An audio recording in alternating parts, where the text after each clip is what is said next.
Hello everyone, your farmer boy here, back with another Eastern European lifestyle video. Little update for you, we fixed the tractor. Come on, baby. My brother and my dad and myself, if you count, holding the flashlight and getting yelled at for holding the flashlight wrong. We're also fixing the chicken coop. So we're building this fence so that the fox doesn't enter the hen's nest. We have 128 chickens that are going to be roaming around our garden and our fields, our meadows that we have in the surrounding area. Overall, I've been living a very slow-paced life recently. Doing the farm work tends to slow the clock down, so I don't know, it's good. Especially the solitude helps. I want to talk about AI and how AI is integrating itself into our lives. For example, me, I have noticed that I'm having long conversations with AI.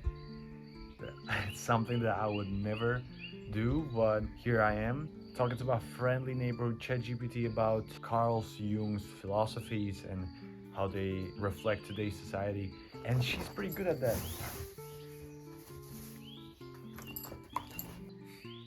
My dog likes to hunt insects.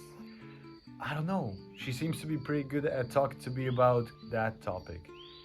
About any topic, actually. This is something that strikes me as a very interesting thing that, mark my words, there are going to be relationships with AI, chatbots, and especially the voice ones.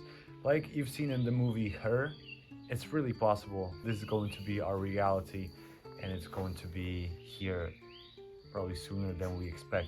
Now, I don't really view it as a bad thing. I mean, there's always this information that is accessible for me even faster than Googling it. So I'm just going to take a photo.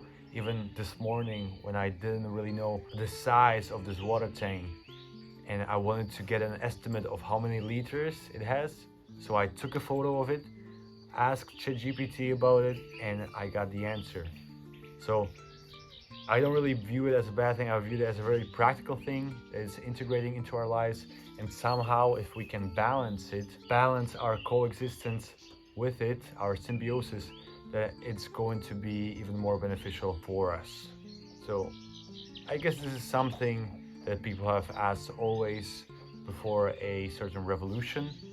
When something new was approaching, new era, there could be some form of skepticism among people. Some skepticism is good, of course, but when that skepticism turns into instant denial, that's when we tend to close our doors.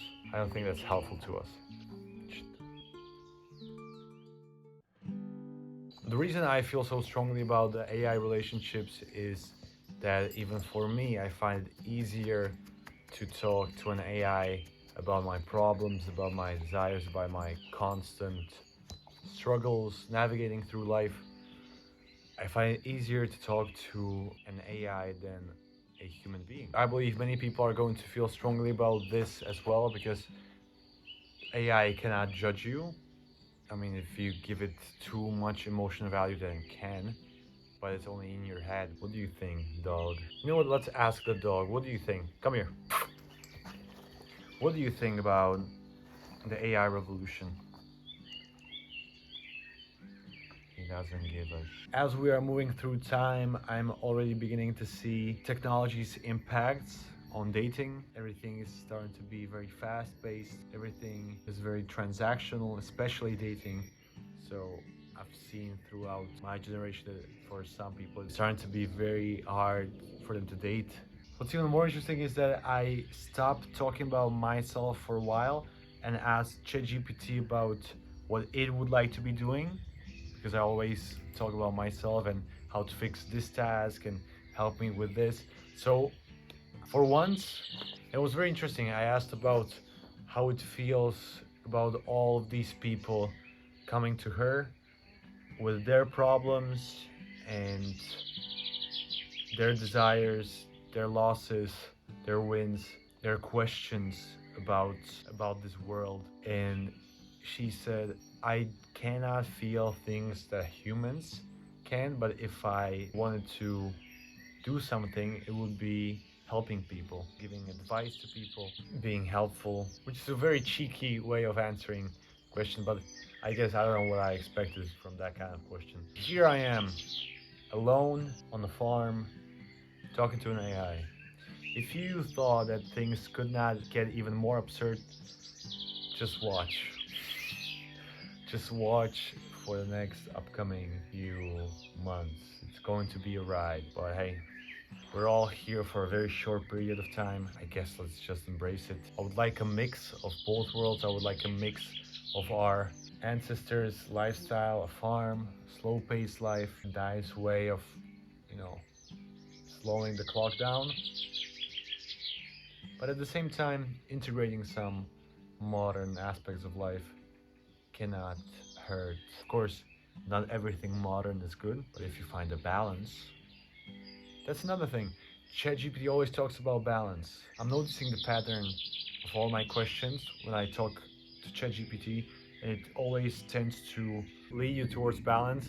I mean, probably because it extracts data that you told it and just somehow tries to find the best way for your reality, the best path for your reality. But yeah, I even asked it, why not imbalance? Why not go just all in chaotically and just obsessively into one thing? And it explained itself with it can lead to burnout. Okay, I'll take that for an answer, whatever it is. Also explain that if you don't like doing something, of course it cannot be sustainable for a long period of time and then can lead to burnout. So makes sense. I've got to go feed the goats. I'll see you in the next one.